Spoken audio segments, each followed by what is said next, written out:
Good morning সবাইকে। আজকে ঘুম থেকে উঠতে বেশ অনেকটাই লেট হয়ে গেছে। কারণ কালকে রাত্রির বেশ ৩টে সাড়ে ৩টে পর্যন্ত আমি আর রাজ দুজন মিলে এডিট কমপ্লিট করে তারপর ঘুমিয়েছি। আর এদিকে ও তো উঠতে পারছে না, ঘুমোচ্ছে এখনও পর্যন্ত। আমি খুব কষ্ট করে উঠলাম, যেহেতু ও আগের দিন রাতে আমাকে বলেই দিয়েছিল যে আজকে টিফিন করতে হবে না, সেই জন্য তাড়াটাও ছিল না ওঠার। তো তাই জন্য আমি একটু লেট করেই উঠলাম আরও বিশেষ করে। তো এদিকে চলো রাজকে ডেকে নিই। আরে ওঠো ওঠো, অফিস যেতে হবে তো, ওঠো। নড়াচড়া করেছে একটুখানি। আরে ওঠো। ও বাবা, এ কি, আবার মুন্ডু ডেকে শুয়ে পড়লো। যাই হোক, ও আস্তে ধীরে উঠুক। আমি এদিকে চা বসিয়ে দিয়েছি, চাটাকে ছেঁকে নিয়ে ওকে দেব। ও এখন হয়তো রেডি হচ্ছে ওই ঘরে।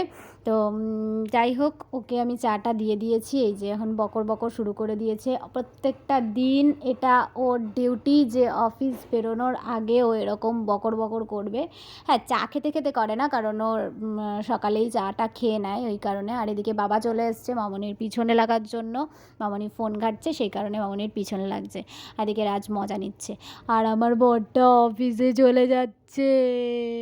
যেও না যেও না, অফিস যেও না, তাকো বাড়িতে। ও মা, কি কি দৌড়চ্ছে কেন? কি যাই হোক, তো একটু ইয়ার্কি ফাজলামো মেরে নিলাম। তো চলো টাটা।